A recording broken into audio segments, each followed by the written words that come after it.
Hey, hey guys, Camfrey15 back at it with another video for you guys. Back with another episode review of Hell's Paradise. As we are continuing on with more Hell's Paradise greatness. Now I know I missed like the last like 4 or 5 episodes, and these last 4 or 5 episodes have just been really good, really, really freaking good. I'm not really gonna go in depth with these episode reviews and stuff like that. Just kind of talk about some highlight moments. Realistically. But again, I'm very intrigued to see where is the second season going to end. Because I would envision it's gonna end. I believe it's gonna end next week or in 2 weeks. We're gonna obviously be left off on a cliffhanger, more than likely headed into a season three. To more than likely, I think, end off the series, because from what I think people say, like they have enough material to do one more season and that's it. But let's talk about some of the crazy moments that have been happening.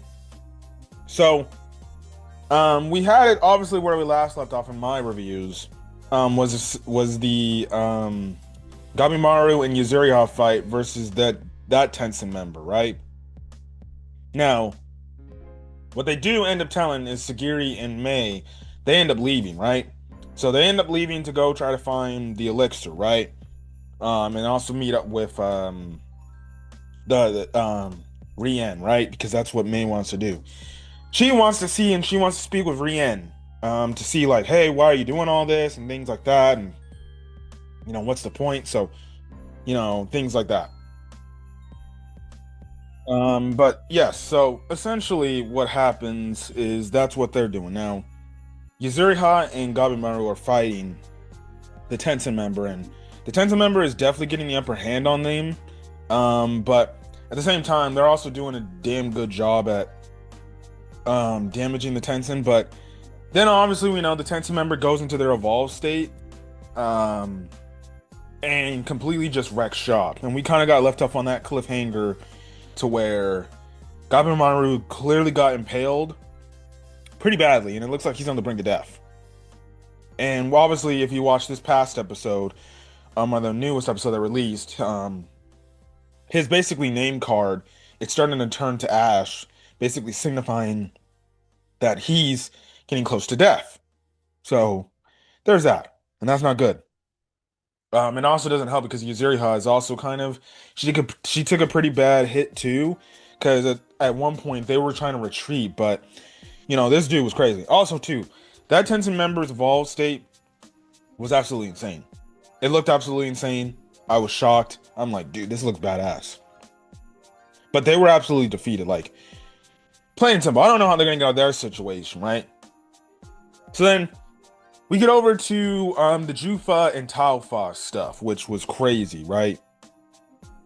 So you not only have it, so the fight was crazy within itself, right?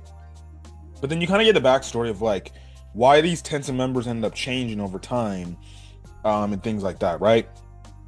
Now I thought it was funny that our one-handed, one-eyed swordsman dude, he was hitting on Talfa, talking about like she's one hell of a woman. It's funny because Talfa's like, oh, I'm not really interested in you. I don't really do old men. So that's funny. Now, again, I guess you can make, even though these things can change gender, I'm not going to deny that Talfa clearly is hot. But to each his own. Would you bang a Tenzin member if they turn into a female? I'll leave that up to your interpretation. So, there's that, right? But anyways, that whole fight was absolutely insane because you had it to where at first it looked like the brother was gonna help them, right? But then the brother ends up turning on them. So you have the two brothers taking on Jufa, and then obviously our other cast, I'm taking on Taufa, right? And that fight was crazy, right? And the way how we saw how dude was able to like better use his freaking his Tau was absolutely insane, right? For him, and this was one of the shocking parts, right? For what is yeah for Gonsensu, to basically pull out his other eyeball to realize like I can actually see Tao better when I have no eyes. It's crazy because he saw like okay, because one of his eyes were just like bloodied, had blood over his eyes, so he couldn't see, right? And it actually helped him able to dodge one of the attacks she was throwing at him. So he's like, wait, I can actually sense Tao better when I'm blinded. And he literally grabbed his claw and ripped that freaking eyeball. I'm like, oh my gosh. And all of a sudden he could actually see Tao better and everything. And you just have it to where our Simon fellow who's with him, he sees this and he understands this. But when it looks like things are gonna happen where they're actually got these characters back into a corner, their evolved state is a fusion between the two. So Jufa and Taufa, they end up fusing to make one beast. And essentially what happens is they like have these petals that, definitely like, or I guess you could say like these dandelion type of things that like basically like change your personality and make you act different than the way you're not supposed to be acting. But there's that. It's crazy. But the brother who's able to transform into that a hybrid state of his, he managed to able to actually defeat them and everything, and they work together. Now, mind you, in this whole instances, in this whole episode, you do get the backstory to Taufa and Jufa, and you kind of get an understanding of the Tenshin. At some point, the Tenshin members were peaceful.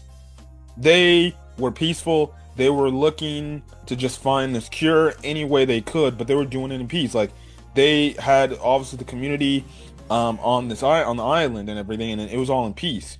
They were training and everything when they were created, and it's like okay, these guys are clearly like they're good, and it made it seem like Mei and Rian were kind of like the parents over the other Tenshin members, right?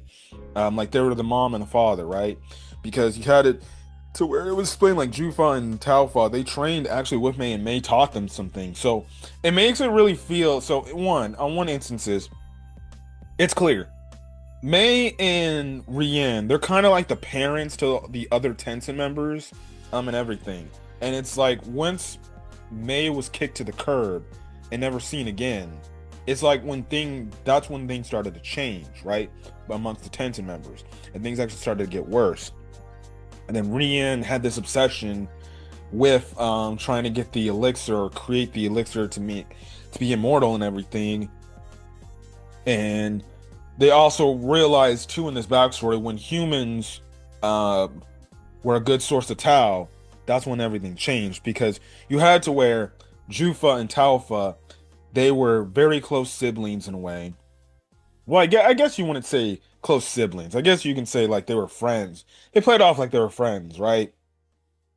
But what and everything, and you could tell that Jufa actually cared about Taufa and looked after her and everything. And he said like, "Don't worry, I'll always protect you no matter what." But then once things started to go crazy, like he was seeing the changes amongst the Tenshin members, how they were kind of getting more sadistic and they were kind of getting more violent and everything. And then he's like, well, man, that's the thing. But he ends up walking in on Jufa, like basically putting a human on the bed and everything with the flowers and everything. And he's like, what? And then he realizes she's had changed too. And she's changed to a crazy person. And that's kind of what started that thing. Now, maybe deep down, he tried to bring her back to her old self, but he just couldn't do it. So he just kind of went along with what she was doing, and he just said, well, you know what, albeit she's changed, I'm going to protect her no matter what. So, it is interesting to see the changes, and it was interesting to see like, oh no, these dudes were actually peaceful. It's basically because of Rian that made them change, and the fact that when they found out the whole situation with the humans and everything about them giving them good Tao, that's when they kind of changed. So there's that, right? Which was insanely. So it was kind of like a very tragic backstory, and it only ends up with them basically dying together. It's crazy, right?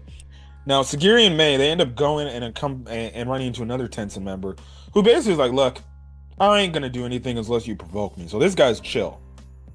This Tenshin member's chill. He's like, look, as long as you don't freaking provoke me to attack you, I won't do nothing to you. Honestly, I'll let you go. But at what cost? It won't mean nothing. And then we kind of get the main point, or I guess the main purpose of Rien's plan and why he wants to go to the mainland. So once they essentially find the elixir of life and they have it fulfilled, essentially they're gonna send like their forces to the mainland, especially in the form of the butterflies, right? And this dude does like a crazy job of showing Sagiri like what's gonna happen, right? And basically they're gonna turn what we see on the mainland or on this island to the mainland, change everything. And they basically say, yeah, we're gonna get rid of all the humans, they're gonna become Tau and stuff like that. We're gonna use these butterflies to ingest in them, blah blah blah blah blah.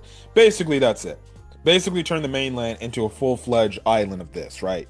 That's the whole plan, because again, Rien has an interest in humans and he wants to take out the humans and everything, which is absolutely crazy. It's a sadistic plotline, and the way out that you saw in the thumbnail where Sagiri's like, oh, just dead, and looks like the flower people are the humans that turn into flowers and things like that. It's absolutely crazy, to say the least. Absolutely insane. Batshit insane on their part, right?